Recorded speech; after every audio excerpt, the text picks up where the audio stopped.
Welcome to A House Around the Corner. I'm your host, Tricia Ziemer, and today Leanne Fitzgerald, our executive producer, has joined us once again. Hello Trish, nice to be here. Now, you've sent us to Prace at Reservoir to meet and greet Michael Chalk. Why is he so special? Well, Michael's story is a really interesting one. In lots of ways it reflects developments in Learn Local and adult education across the last maybe 10-15 years.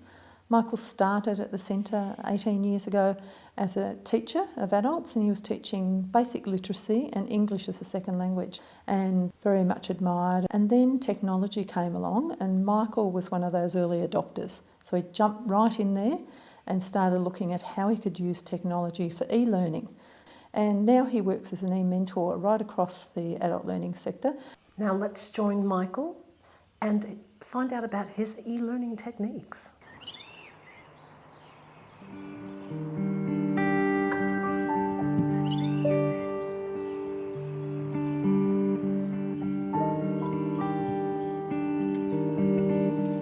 I'm Michael Chalk, the e-learning coordinator at PRACE. Originally, I had wanted to travel around the world, and teaching English is well known to be a passport to other places. Back in 1994, I started working at PRACE as an adult literacy teacher and also an ESL teacher, English as a second language, and I worked at that for a number of years before Libby Barker decided that because I'd shown some enthusiasm working with computers and literacy learners, she would make me the flexible learning coordinator, which involved being in the office, sitting at a desk with a computer, which was pretty special in those days. Not many people got to sit at a desk with a computer.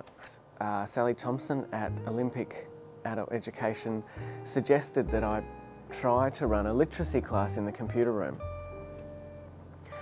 And this was back in the day when you had to have a box of floppy disks and the computers didn't have internet connections. And there was something so frenetic about trying to manage the people and the computers at the same time, but quite exciting at the same time. Because I guess when you're working with people who really struggle with handwriting, some people really take to the computer and they really find that there's a lot they can do with computers. We had one woman at Olympic Adult Ed who was very reluctant to write anything or even read. But put her in front of a computer and start talking about the Carlton Football Club, and bang, she had the website up, she had her favourite players on the screen, and it was that motivation because she had, I guess, a new tool that made much more sense to her. Yes, I first met Michael Chalk in an adult education online forum, and it was the start of huge changes in my life because it first got me into online learning. And Michael was one of the people there who was the most willing to help. So I've always found out adult education to be very enjoyable and relaxed. And I mean, it's not always that way for the students, because a lot of the people, particularly in adult literacy, have come through really bad experiences of school. And so you're in a sense, I mean, for a number of people, it sort of feels like it's their last chance at learning, but really, it's just their next chance. I remember I was in a project with him where he was leading the project, and we were talking about using audio tools, and the sessions were casual. Everybody was treated beautifully and respectfully, and he was so encouraging of everybody in that group. And a lot of people actually out of that group have evolved now into e-mentors and e-champions. I'm divided between a number of organisations. I'm working with the Learn Local e-learning mentor project. So I'm actually working this year with Anne Hardingham at CAE. We've got a network of practitioners across the state. I'm here to, I guess, assist teachers to develop strategies for using technology in the classroom. Because students are so used to having technology in their lives, some of them expect it in the class.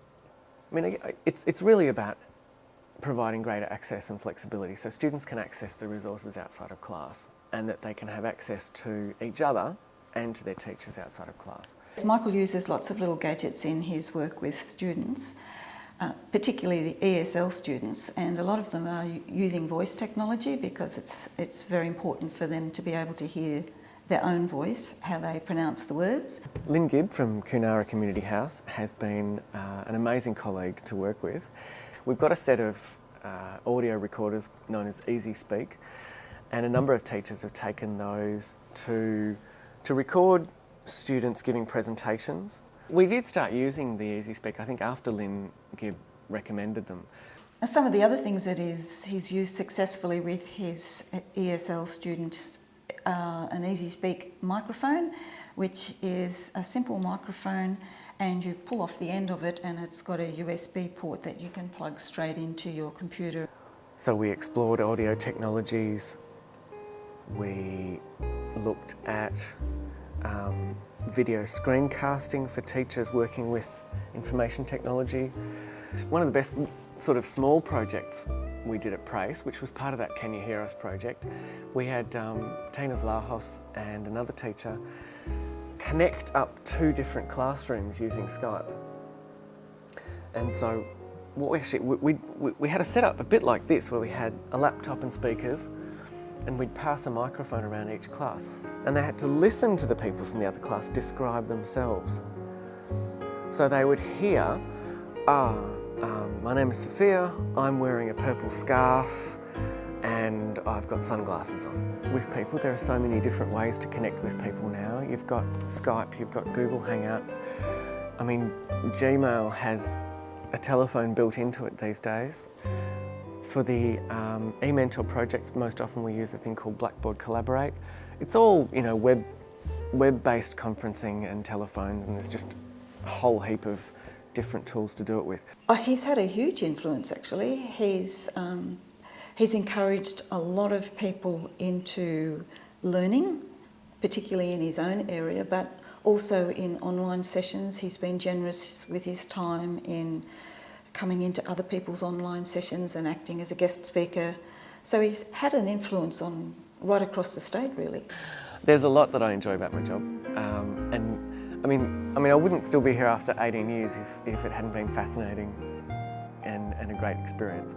I think working at PRACE, we've been blessed with really good management and a great bunch of people coming through it. I'm reminded of one particular class when we had a bunch of, it was mainly women from Europe who had been denied any kind of education for a range of reasons, some of those being you know, war and just social prejudice. And so they might have had 2 or 3 years of primary, if that. But there were actually no other barriers, and once they'd dealt with their career and their family and their life and they came back to learning, it was one of the most refreshing experiences because they all just learned so fast and they had such a joy about learning. It was like, you know, at last I get some time for me and I get some time to learn this, you know, reading and writing. I mean, it seems like the basics and it underpins everything, but it was such a joy to watch their delight of overcoming the hurdles.